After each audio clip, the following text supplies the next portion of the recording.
Brian, good morning, and thanks for your time this morning. So, without having to analyze the Magashule Ramaphosa Reserve Bank spat, we know what happened. Ace Magashule giving some information that was very different from what apparently was decided at what was to be said about what government wants from the Reserve Bank. What is that telling us about what is going on with his relationship with the president, or what is going on with the president's relationship with maybe not just Magashule, but many who work under him at the moment? I think it tells us a lot. I think based on some of the things that are coming out now in the public domain and in public space, it actually tells us that maybe some of them are not pulling towards the same direction.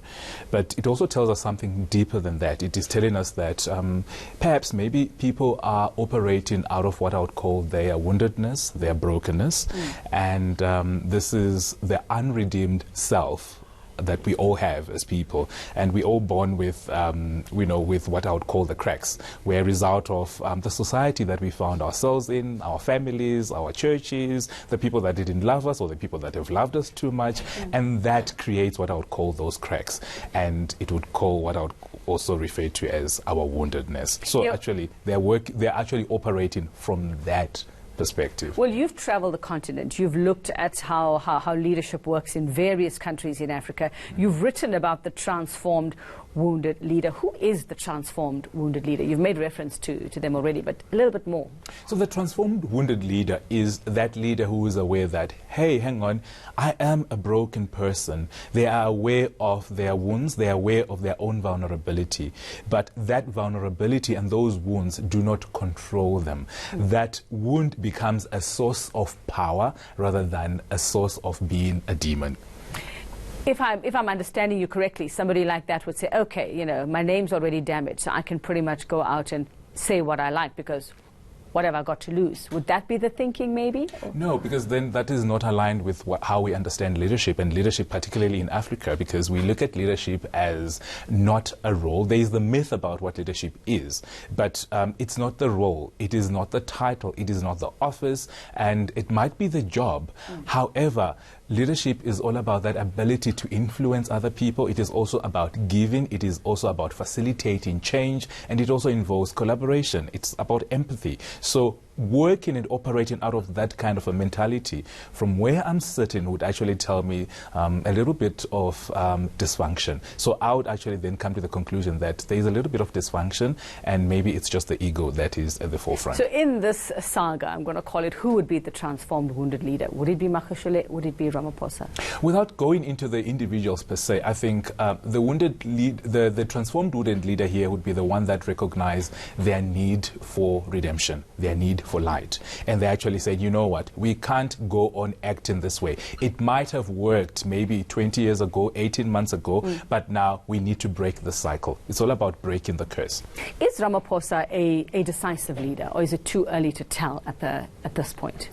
I think there's been this whole Ramaphosa that has been going on, and people have loved him. He said the right things. But I think the common man now on the street wants to see decisions being made. The man on the street wants to see implementation. So it's about time that he's been saying, Tuma mina, but perhaps it's about time that we say, Kauleza, and let's do it now.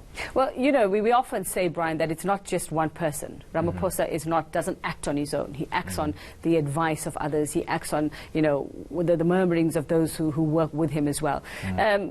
From what you see so far and what we know about him as a leader, is he taking the right advice from the right people?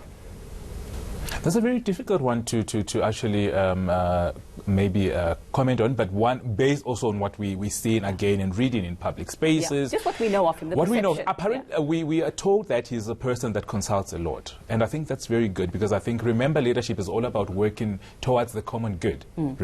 So I think if we are seeking the common good, there has to be a process of discernment, and I think that's very good, and that's very prudent of him to be actually looking and saying, guys, this is where we are. How should we be moving forward? But I think there's also an element that comes to leadership where people want decisive leadership.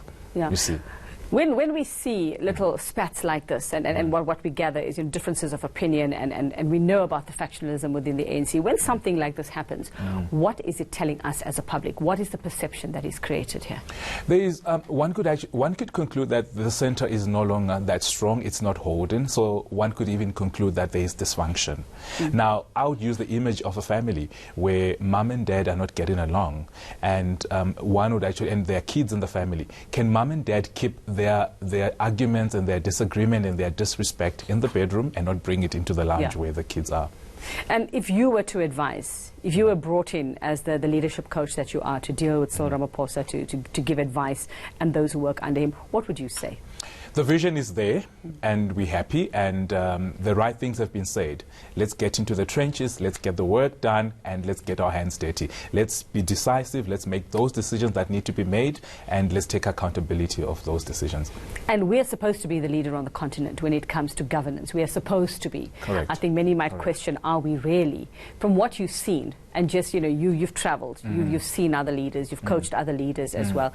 Can we cut it? Can we get back to that status? I mean, our reputation's been tarnished over the past couple of years. There is hope, there is hope. So I think the context is there is hope, and it is not all just gloom and despair. And I think in terms of development and leadership, I think South Africa, we are still leaders in that space. And I think there's a lot of work that is happening, especially in corporates, in our societies, and even in the government, where people are actually saying, you know what, we need to change our understanding of what it means to be a leader. It's not all about those hard skills, but it also entails those soft skills. So we need those soft skills and those hard skills. Okay, so time for Ramaphosa to show his mettle now. It's about time. It's about time. Okay, I like that. It's about time. I read a lot in there. Maybe expect a call. I don't know. Put your phone back on, Brian. You never know. You might get a call in the next couple of minutes. Thank you very much, leadership coach Brian Mhlanga. Just looking at a bit of analysis on recent ructions and spats in government and with Cyril Ramaphosa and especially Ace Magashule, and what is that telling us about his leadership, and is he going about things the right way? Thank you very much for that insight.